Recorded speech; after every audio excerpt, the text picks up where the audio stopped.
Good evening and welcome to Gibson's Bookstore Remote. I am Elizabeth, the events coordinator from Gibson's Bookstore, and I am very pleased to welcome two poets to our virtual store this evening as we present the last of our conversations with Granite State Poets in conjunction with Hobblebush Books Poetry.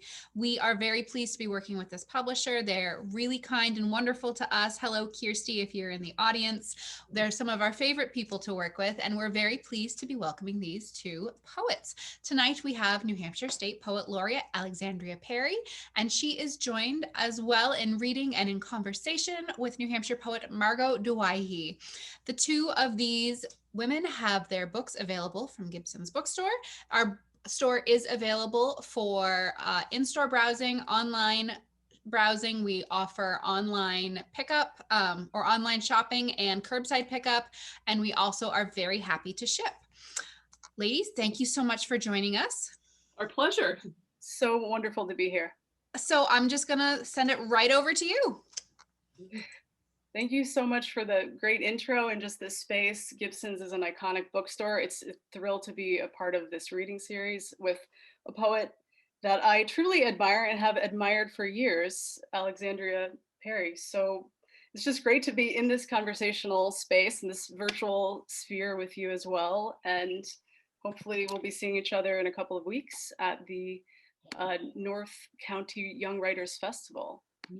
That is actually something I would love to ask you about, and I think it would be a great bridge into talking about mindfulness in writing. But if you could tell us a little about this festival, how it came to be, what your hopes and dreams are in terms of the creativity, the expression, but also the region of New Hampshire that you're championing and celebrating. And for anybody who's interested, if you type in North Country Young Writers Festival, North Country Young Writers Festival, you can find the information about it. And the registration ends on, I think, May 12th. May 12th. So this festival is designed to celebrate the North Country, especially the creativity of 7th through 12th graders in the North Country. It came about, although now it is open because it's a virtual festival, it's open to the entire state with events for adults. You don't have to be a 7th to 12th grader. We have some fabulous events, including a reading Margot is going to be part of, and we have a New York Times best-selling author doing the headliner with a book club event beforehand, all kinds of cool things. So check it out. And also an event for teachers. And so it's all free. It's online, and many of the writers featured are from the North Country. And what's really cool about this festival, I think, is that it's very youth driven. So I have trained, was it 6, 7 workshop facilitators? They're grad students or undergrad students from New Hampshire, different colleges and universities, community college, and my own school, Salem State. And they're going to be delivering some fabulous workshops on a range of creative writing, flash nonfiction, all kinds of things, poetry, screenwriting, to the kids, but again, with events for us. And the whole point is to celebrate creativity and imagination up north. And yeah, so I'd be delighted if you guys joined us, for one event or the whole thing if you wanted to too. So email me any questions. What's that? The Venn diagram of where writing that speaks to kids and younger people and adults. Yeah. Where does what's that heartbeat? What do you feel like the writing that really pulls the attention and generates that love for all readers of all ages? Yeah, I feel like for me, everybody's got inherent creativity, and I think, we're both teachers, and I encounter so many people who doubt themselves as writers or creative individuals, adults, also students, right? And I just feel like a festival like this, it's meant to celebrate that potential in everybody and give people a fun time with community. And yeah, so my baseline is everybody has that ability, whether we want to become writers or not, everybody has that ability. And it's a powerful thing to, devote 2 days and just notice these things and be given opportunities to express that part of oneself. So what about you? What do you think? I think it's an honest desire to share something true and real and experience that you just think I've just made this discovery. I'm so hungry. And so I so want to share it with myself or reflect on it with my own sensibility or my own art, my own framework, but also share it.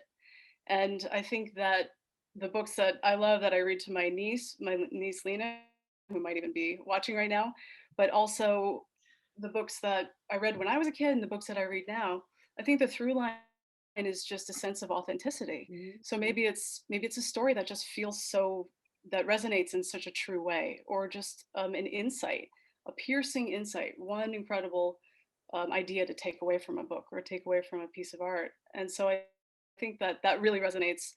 And I think the younger folks have so much to teach us and to teach me.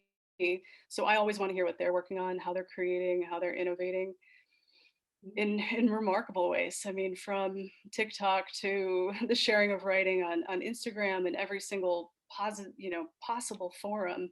I'm just stunned. I mean, it's a lot for me to take in. I admit I have to focus my awareness and my attention. I think our attention is our greatest resource and asset. So I protect it in a lot of ways. But when I want to generate that creativity, I see what some of the younger folks are doing. And that is always incredibly generative for me. And you also write about mindfulness quite a lot. I believe you have books on the topic and in terms of pedagogy. There's one. Probably more down the line. Yeah, But yeah, probably. I'd be so interested to hear what, mindfulness is, it's a lived value for you, but it's also a conceptual understanding. So what's the relationship between mindfulness and your writing practice? Oh, I really truly could not be the writer that I am without mindfulness. I had a pretty terrible writer's block after I graduated from Iowa. I was pretty young, I was too young probably to have gone there at age 24, and struggled for years and years and years. And it really wasn't until I started practicing quite a bit of meditation and going to retreats, but then also in conjunction with the really premature birth of my first child, where there were times when it didn't look like she was going to make it, and she did make it, and she's great, and she's probably watching Netflix in the other room right now. But it was in conjunction with that and trying to occupy the moment, the preciousness of the moment. We didn't know if she would make it. She was in a hospital in Boston. We were in for months in New Hampshire, and it was that turn to the moment and just residing in it, no matter what happens. It just opened for me. And I mean, every day I work every day, and it's truly in Buddhist circles. You can mindfully eat, mindfully walk, mindfully speak, and mindfully listen. It doesn't just have to be on the meditation cushion. And so for me, it's mindfully write. I practice. It's almost a state of mindfulness when this is my writing desk below this gadget here. And yeah, so are you interested in mindfulness for your own writing, or? Yeah, I need to move before I write. I feel like I learn in different ways. I'm a very auditory learner, but I also need to either run or walk or do yoga before I write, and it just gives me a sense of clarity that endures through the process. And as I mentioned when we were chatting prior to the webinar, I'm working on a long piece, so revising a long novel. And I think having just a kinetic understanding and a kinetic awareness just helps infuse myself into it rather than just existing from the head up. Because as writers, that can easily be part of the experience. But I like to think of writing in a dimensional way, in a spatial way. I play around with virtual reality and poetry because I like that 360-degree canvas. So for me, that's not necessarily mindfulness, but it's a sense of being connected in the experience. So that's not just this, rote experience. Having said that, there's a lot of masonry and stone laying and brick laying, and that can be wonderfully meditative, where you're just going word by word, line by line, and there's a rhythm and there's a repetition. And I'm so grateful that I can tap into that as well. And that is just another part of my sensibility.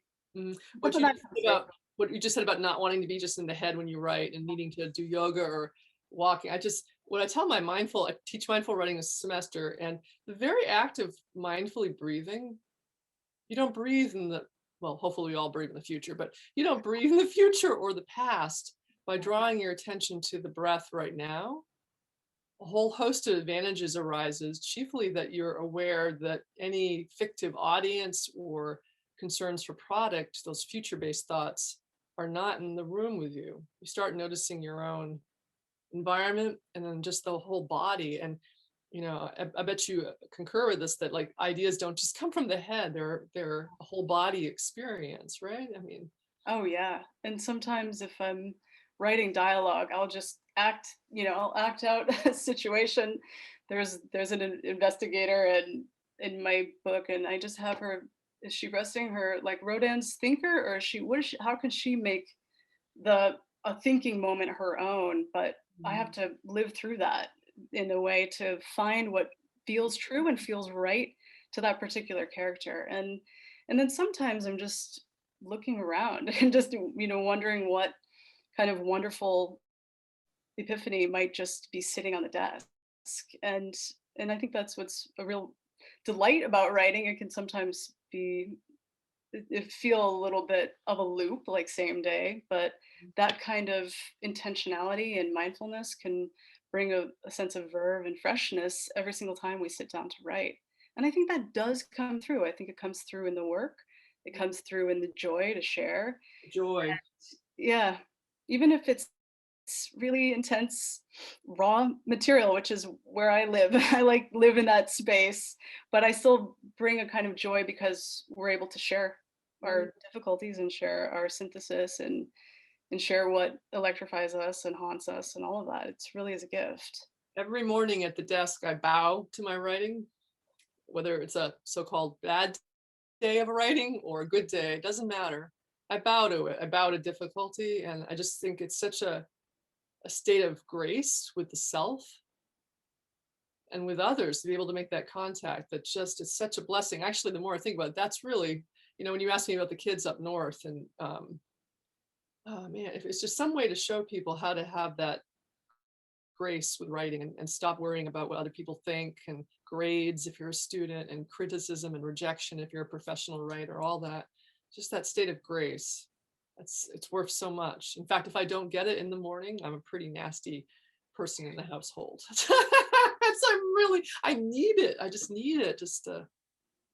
I think one of the issues I struggle with, and it's a perennial journey for me, and one of my best friends who's on this, I could see them from Ithaca, New York on right now.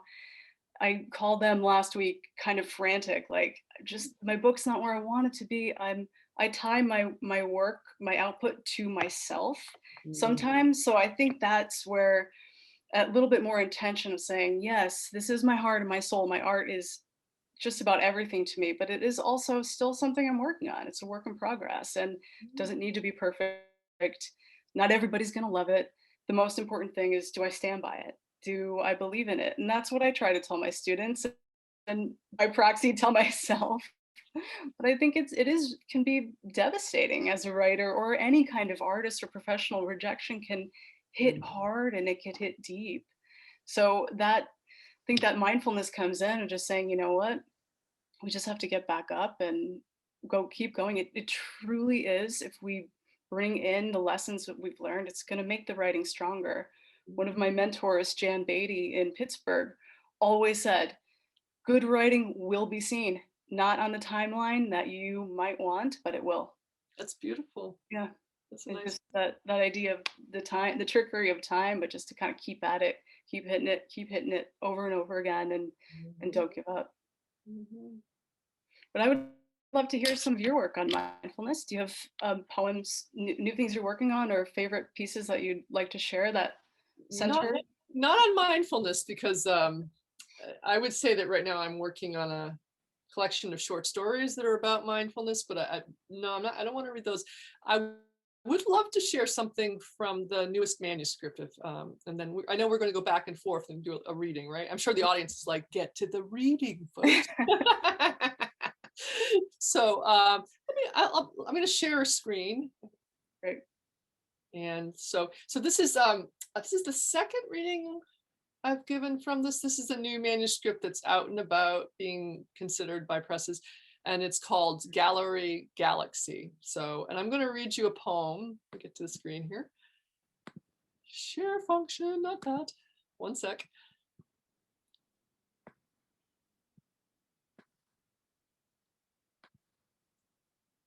Whenever I'm teaching, I find myself humming when I do the share function. I have no idea why, but I'm going to do that now. One sec, where is Usually it? I'll hum to Prince. You hum to Prince? Yeah. All right, I am going to go and show you a poem called Sonnet Branches. So let me get to page 16 here in the manuscript. And this, I never used to want to share poems on the screen while I was reading them, but it's something I picked up just from hanging out with some people in New Hampshire last year or so. And I think, especially on Zoom, I don't know, I like to maybe see the poems. So Nice. this is my refurbishment, shall we say, of the sonnet. It's doesn't resemble a sonnet at all in form. Well, you'll see what I'm up to, I think, right? So yeah, anyway, so here goes. And so I would say that, what would I say about this? There are allusions, there's a Shakespearean allusion in here, but I'm just going to read it. Okay, so Sonnet Branches. The forearm of spring rests on the windowsill to the kitchen where I'm boiling opera for pasta. This branch of spring is a real interloper, a man's arm covered in hard yellow blossoms, number 2 yellow, like a line of forsythia in interwinter spring. Other sonnet branches are scattered in the backyard, 14 limbs decked out in the darling buds of May. The man's branch intrudes through the open window in early spring, so it's a line in a poem. Those italicized and underlined branches about timeless beauty, a love without physical detail, maybe the pivot toward writing and the writer, I'll have to pick up after them after dinner. I'll organize with a ladybug red wheelbarrow, kindling for prose or Triskelion. So there's a poem, sort of spring. I like spring quite a bit. I love love without physical detail. There's so much glory of the physical world and the sensations in this piece, forsythia and that neon hum and so many extraordinary details, but then that undercurrent of love without physical detail is such an interesting contrast. I picked that up from my teaching Shakespeare sonnets to my students. I always point out, like, look at these sonnets. Do you notice how you can't really tell the gender of the human being the speaker's talking to? And, also many of the details, physical details are not given because, like, for the poem I'm thinking about, if you give physical details, as soon as you say somebody's hair color, it's going to go white or gray if they're lucky in life, right? If they live long enough. So a detail leaves us vulnerable to change and timelessness. So I was trying to refurbish that. So that's mine. I'm going to stop share now. Do you like writing in the form of the sonnet? No, I do not. So do you? I think formula is fun. I think it's a fun dare. It's a little play on there's nothing new under the sun, love, beauty, and yet you just created this extraordinarily unique experience. And it's the same way that I look at other genre explorations, noir, hard-boiled. How can we innovate within the genre? How can we bring something so surprisingly new or extraordinarily subtle that it's just this heartbeat, extra heartbeat in the distance. And I think that's what is always an enduring appeal of a sonnet in 2021 and of a lot of different genre experiences, is that thrill of seeing the unfamiliar within the familiar and not quite knowing where it's going to take you. And the container is the radioactive material needs a container. So I think there is something really interesting about going after these huge ideas and these huge topics with a 14-line poem. Yeah. Do you want to read something of yours? Yeah, I would love to. This is a collaborative poem, and the poet collaborator, Mark Barden, is a queer artist who works across multimedia. And so we've are working. This is a work in progress, but I think artists sharing work as they created is really life affirming and generative.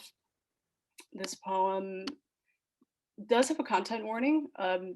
Assault is just generally mentioned. So just as an FYI to folks that are watching.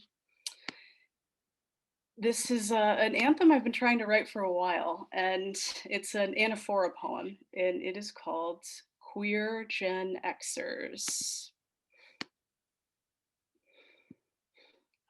Queer Gen Xers. We were all we had. We had nothing to do. We had everything to do. Our days were shorter and longer. Time was as pliable as jelly bracelets. We spoke into corded phones, laying on carpets, flat as corpses, listening ear to ear. We wore sweaters 2 sizes too big. We wore glitter. We wore denim on denim. We lined our eyes in dusk blue and velvet black. We wore Doc Martens and headbands and flannel, so much flannel. Even our sheets were flannel, not that we slept much. We took acid in cemeteries and talked to the trees. We ate pizza for breakfast and cereal for dinner and fries in between. On Discmans, we watched CDs spin like crystalline moons.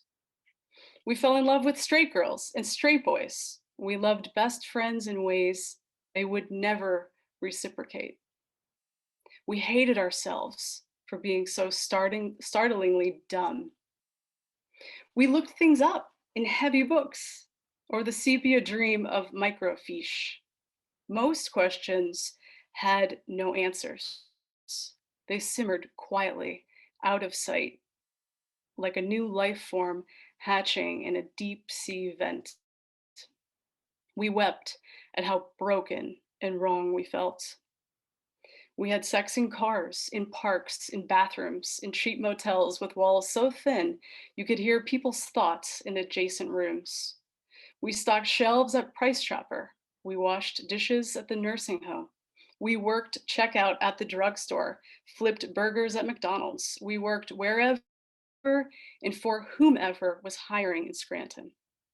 We said, smile, and took photographs of each other and developed the photographs in dark rooms, and the photographs had backs on which we wrote names, dates, places, clues. We loved sunstorms and thunder snow. The most beautiful sight we ever saw was the early fog covering the lake like a tight blanket. We knew the names of the copper-dusted hawks. We wept at how alive and right we felt. We used maps made of paper and wrote letters on paper. We found each other at the corner of X and Y, or where A met B. We found one another in parking lots, in cafes, in gas stations, in the Steamtown Mall. We went to New York, we went to Philly, sitting shoulder to shoulder in buses. We said, if we put our money together, we can order one pizza with one topping. We walked to the video store and walked home with Paris is Burning on VHS. We watched Twin Peaks on kitchen TVs. We studied Laura Palmer in the plastic. We were Laura Palmer. We had nothing to log on to or log into. A log was found in the forest and used as furniture for making out or smoking. We smoked cloves and Parliament lights and Marlboro lights and dope, stolen from cousins or older brothers. We loved ourselves for being so startlingly dumb. We drove one another to work and school. We drove with one hand on the wheel and the other hand up high, one blade of shade against the raging, raging sun. We were raped, we were punched, we were chased, we were called names, bottles thrown at our faces, grazing our foreheads like the whisper of Father Ken's hand as he blessed us after communion. We drank coffee at 3 a.m. We knew diners. We knew every diner, waitress by name. We went to places that never closed. We were the places that never closed. We swam in strangers' pools. We slept outside. We made fires. We sat on porches for hours. We accepted each other as a whole, as humans, as werewolves, as she-wolves, as witches, as wizards. We played Tori and Nina and Kate and Bjork and Ani and The Cure, and we scream sang at last. We ran away, we hid away, we died together, we broke out together, we loved each other hard, we fought hard, we held each other, we fell out with each other, and then back in touch into each other's lives when the crown virus stopped the world. We stared into mirrors, we stared at each other, beautiful long-lashed boys with soft eyes, and gorgeous tough girls with hellfire eyes and delicious lips. We asked each other, does it hurt? We were sent to psychiatrists, to psychologists, to meteorologists. Men in white coats with bleached souls told us we were going to give our parents heart attacks. We watched men in white hats implode downtown to clear the way for them all.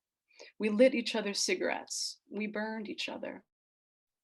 We were scared of ourselves, of each other, of our feelings, of AIDS, of STDs.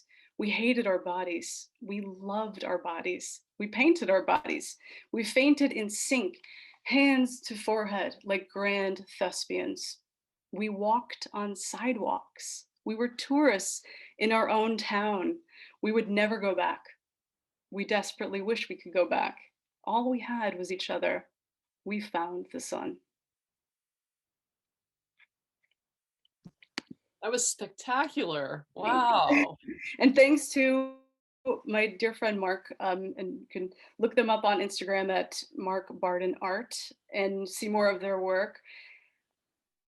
I love collaboration. I love shared memories, and collaborative writing to me is incredibly exciting. And you don't know who came up with what line, and it creates this chorus, but maybe experiences that didn't happen to me or happened to them, etc. And you just don't know. And it's just, I think there's something that I want to give to the reader with this piece that is, you know, just an ongoing an ongoing quest. And I don't know, there's just something about that. I turned 44 a couple weeks ago, and just that idea of like being in between worlds, and you know, that technology, communication, identity, work, it's all, there's an interplay for me, and I like to play in that fertile space where all those worlds kind of connect. As a listener, it was great hearing the we, the constant return to the we. It felt like the we had like dotted lines in it, like a road line. In other words, it was very interbeing, like a couple of people. If you, even if you had not said it was a collaborative piece, I would have had the sense that it was collective. So the sentences or the lines start off that way. And then you have these organizations of detail. Some of them, every time the we ends on a tangible thing, like I think the first one was the jelly bracelet early on, right? But then you've got them, and then you have the details taking people outside and wider spaces and different types of interaction. It was very powerful. What was the poem called? I didn't hear that. Queer Gen Xers. Right. I'll write it down, and it's actually forthcoming with a Dilly Dune review out of Texas. And you know, it's just those poems, the anthems of the 60s and the 70s that I learned in school, but then I've gone back to recently. I feel like I had one here, from Lorca. You know, just that some of those just intense anthems that are a couple pages long. They are of a time, but there's a timelessness to them, and you know, there's a rhythm, and it's technically prose poetry, but you know, that's where again I think it's really interesting to see what we can hold on to in terms of the lyric impulse. And C.D. Wright had these very long lines, these flaring kind of undulating lines, so we try to do that. So but it's the anaphora, so it starts with we, but you'll hear like our and things like that, but it's within that kind of lyric compression of those spaces. And it was just really, just all talk about healing. That was really healing to work through some of these ideas. And I strongly recommend anyone, like, just if you're not in a workshop, or if you want to get those, just to go to spaces that feel like almost time travel about any kind of topic, climate change. Sometimes these ideas are huge, and can be hard to kind of find our ways into them. So there's almost this trading of ideas that's very loving and intimate. And then, but something else kind of takes form. And that's what happened in this case. But yeah, I'll just drop the name of it in the in the chat. Do you have any, poems that are super reflective in this sense that you're working on, or that locate yourself in either time or just the now and the then that you're working on? I don't know. I don't know if I would say that. There is one I want to show next, and Yeah, put it on the screen here. So this is another one from that new manuscript, and it's a prose poem too, actually. So let me get to it.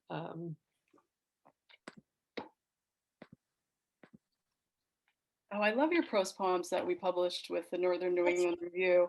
Yeah, thank you so much. I really, really appreciated that. And then Great this form. one, there are two poems in this book. One is called, I won't be able to read both, but one is called Counterfeit Clarice Lispector. Wait, where is it called here?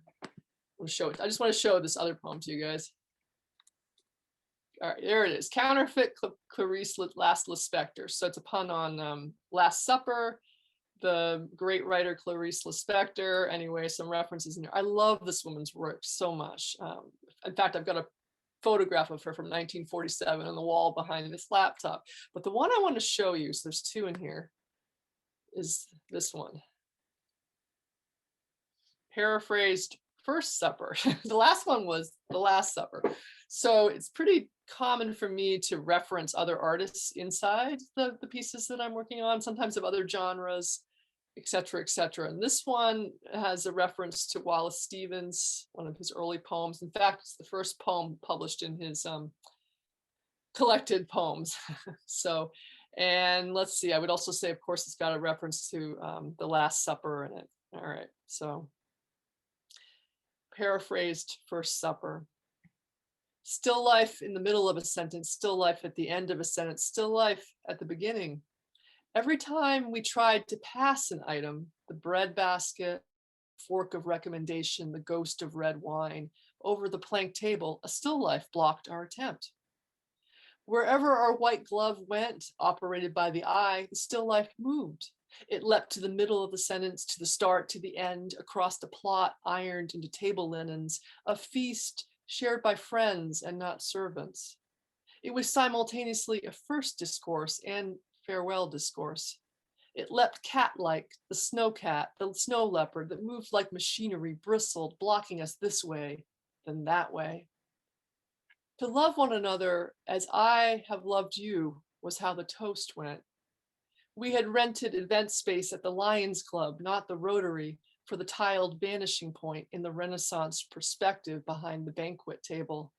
As the polar cat rubbed our ankles in secret under the table, we listened to the discourse of farewell on the first page of the first book, all 12 of us collected like poems. One of us was thinking, maybe it's easy to be loved by friends when the stakes are so high, after knocking over the salt cellar. He is the scowling figure with the loosened tie. Then the more outgoing of us, the thrower of our perpetual bachelor parties, declared to every folding chair, in the bronze words of the founder Melvin Jones, you can't get very far until you start doing something for somebody else. A basket of fruit blocked the end of the world, the beginning of the world, a still life like a planet, an earthy anecdote before an invective against swans. We picked up our appetizer spoons and ate the insides of parentheses. We used the wrong spoon, the demitasse, instead of the bouillon. When we finally ate anything, it was rough and tangy, happy loss, wild parsnips from a lawn of scallions. So there's one poem. Yeah. Paraphrased First Supper. Mm-hmm. And like, sorry. yeah, and like so much of your work, there is this awareness of language itself. Yeah, thank you. Meta language and the act of being in the experience of making art. I think that's part of my mindfulness in the Buddhist practice, because I don't like to, I have my students do mindful eating in class for them to reflect on where that piece of apple has been and how many hands have touched it and where it's been in the world and what it's taken to get to that piece of apple that's about to dissolve in their teeth and their mouth and their spit, right? And it's the same thing. I like with language. I don't like to overlook anything. Like it's a presence in front of me, and I want to notice it. So I do tend to have language almost be a texture, a surface in the poems.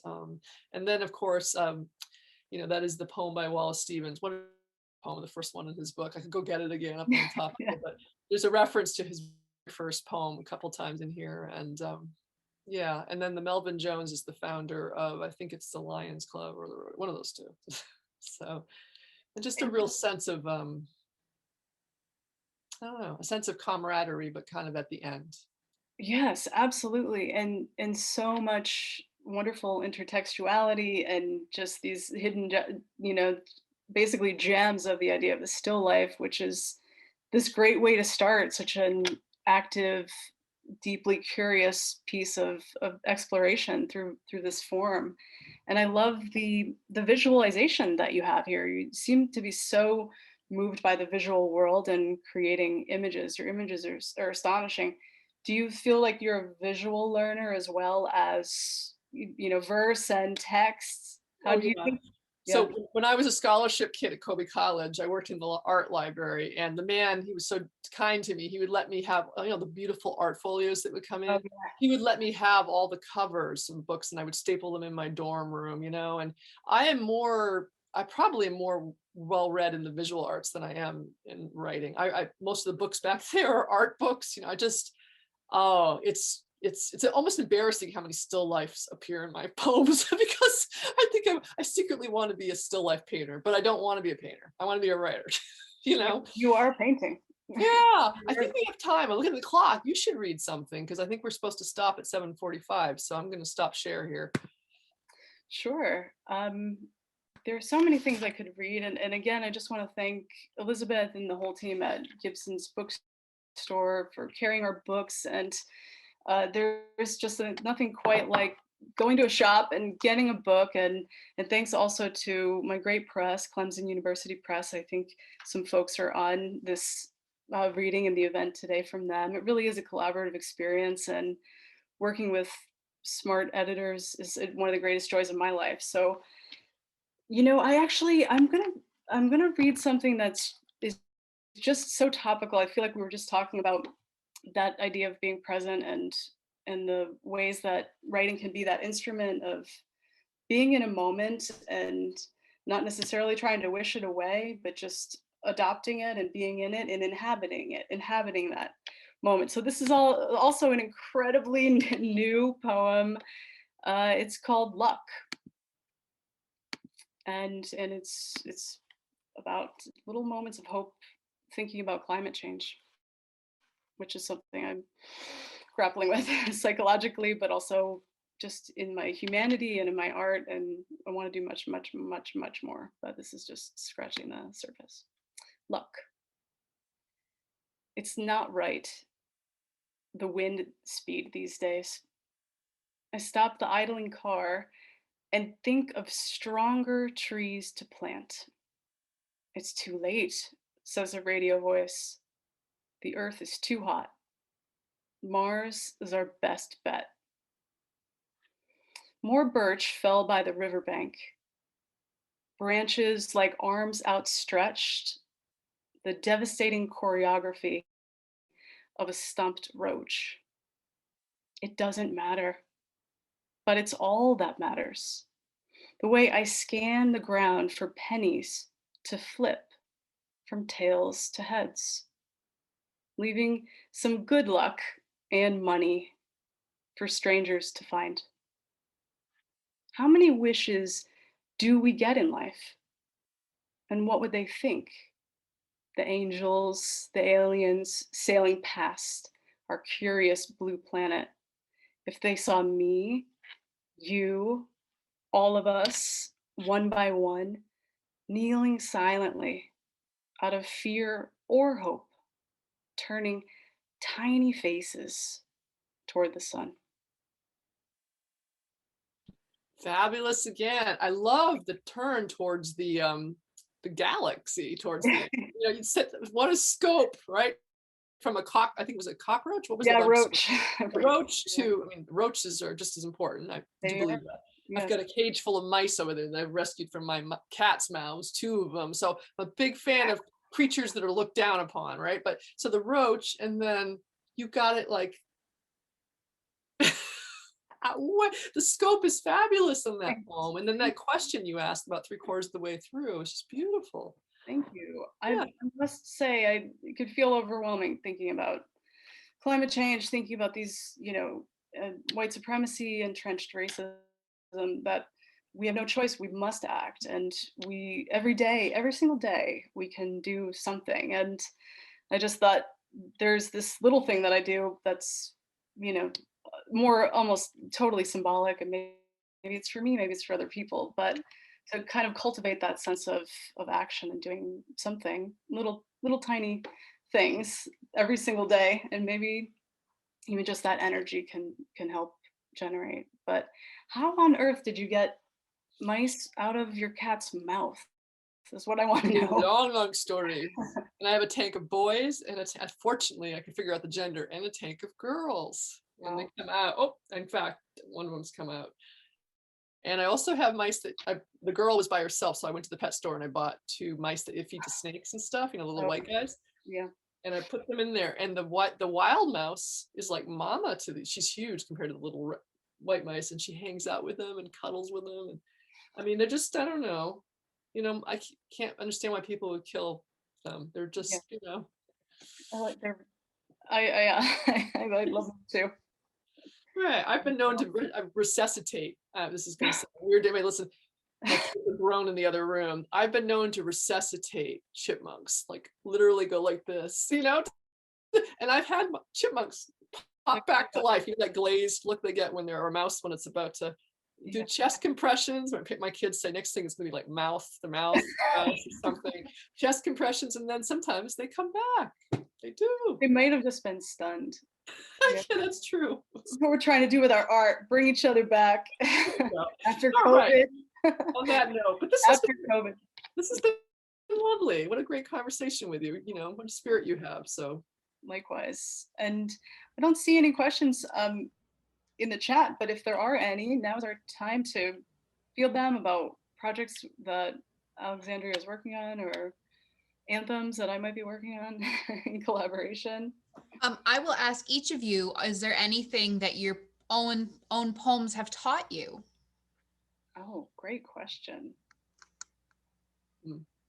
Well, I would just say that for me, it's the act of writing is just radical act of self-acceptance, moment by moment, accepting what arises, and that without evaluation or trying to diminish it as much as possible. That's just, for me, that's it. So yeah, I like going back through older work and my first book and thinking, I forgot about that. I totally didn't even remember writing that. And it's the surprise of being a whole person, being a complex person. And sometimes I feel like I'm not enough.